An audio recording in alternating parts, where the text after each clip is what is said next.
Assalamualaikum dan salam sejahtera untuk BM tahun 3 STKC hari ini. Kita akan belajar tentang penjodoh bilangan, unit 3 keluarga prihatin.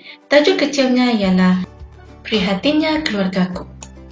Standard kandungan ialah 5.1 memahami fungsi dan menggunakan golongan kata mengikut konteks. Manakala standard pembelajaran pula ialah 5.1.1 memahami dan menggunakan penjodoh bilangan mengikut konteks. Aktiviti pembelajaran ialah menulis penjodoh bilangan dengan betul. Okey, sebelum itu, murid-murid bolehlah membuka buku teks muka surat 18. Tajuk yang kita akan pelajari hari ini ialah Prihatinnya Keluargaku. Maksud prihatin ialah ambil berat. Baiklah murid-murid, sekarang mari kita lihat situasi dalam gambar ini. Situasi ini menunjukkan sebuah keluarga di ruang tamu. Kita dapat melihat beberapa aktiviti yang dilakukan oleh anggota keluarga ini. Antaranya, Datuk sedang berada di atas kerusi rehat sambil membaca surat khabar. Manakala adik pula menghulurkan atau memberikan cermin mata kepada datuknya. Kakak menghidangkan buah untuk nenek. Ibu memberikan payung kepada ayah. Melalui gambar ini juga kita dapat melihat sikap kasih sayang dan juga ambil berat yang wujud dalam keluarga ini, di mana ibu memberikan sekaki payung kepada ayah yang ingin keluar semasa hari hujan. Selain itu, kita juga dapat melihat sikap seorang kakak yang menghidangkan sepotong betik untuk neneknya. Seterusnya, kita dapat melihat sikap adik yang menghulurkan cermin mata kepada datuknya yang sedang membaca surat khabar. Baiklah murid-murid, sebentar tadi cikgu ada menyebut penjodoh bilangan iaitu sekaki payung, sepotong betik, senaskah surat khabar dan juga sepasang cermin mata. Berdasarkan gambar dalam buku teks muka surat 18, terdapat 4 jenis penjodoh bilangan iaitu pasang, kaki, potong dan juga naskah. Jadi pada hari ini kita akan belajar tentang penjodoh bilangan. Apakah itu penjodoh bilangan? Penjodoh bilangan digunakan bersama-sama kata bilangan untuk membilang kata nama.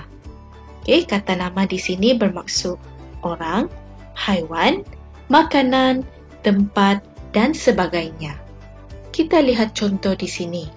4 biji bola. 4 di sini bermaksud jumlah ataupun kata bilangan. Biji merupakan penjodoh bilangan untuk bola. Sekarang mari kita lihat maksud dan fungsi setiap penjodoh bilangan ini.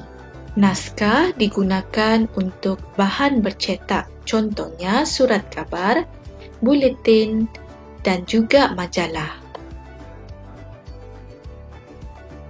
Pasang pula digunakan untuk benda yang berpasangan, contohnya sepasang cermin mata, sepasang anting-anting, sepasang kasut, sepasang stoking dan juga sepasang baju.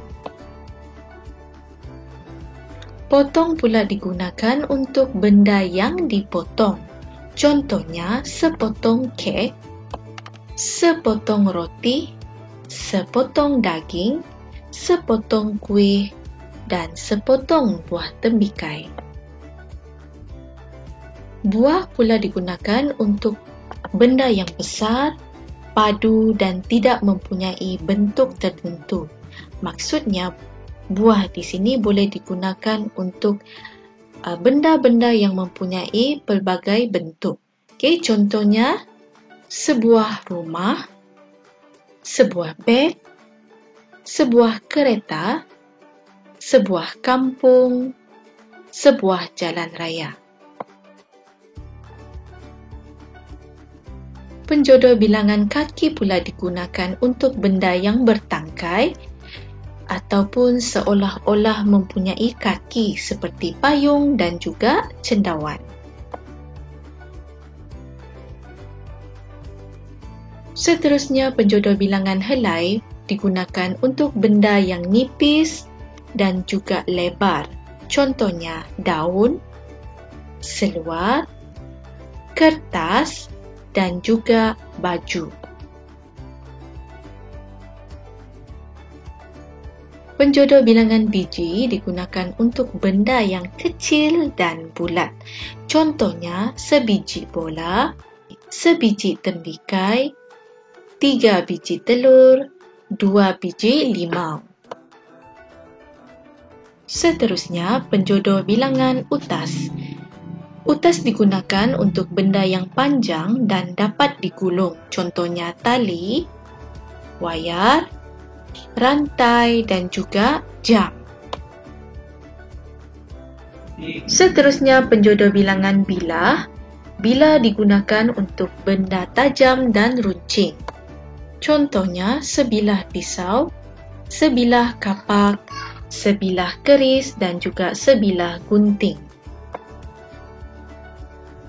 Baiklah, sekarang mari kita cuba jawab soalan dalam buku teks, iaitu kamu diminta untuk melengkapkan petikan ini dengan penjodoh bilangan yang paling sesuai. Sebelum menentukan penjodoh bilangan, kita perlulah membaca dahulu petikan ini. Keluarga Yeni di ruang tamu. Datuk duduk di atas sebuah kerusi rehat. Yeni menghulurkan secermin mata kepada Datuk. Datuk perlu cermin mata semasa membaca surat khabar. Kakak menghidangkan beberapa buah betik untuk nenek.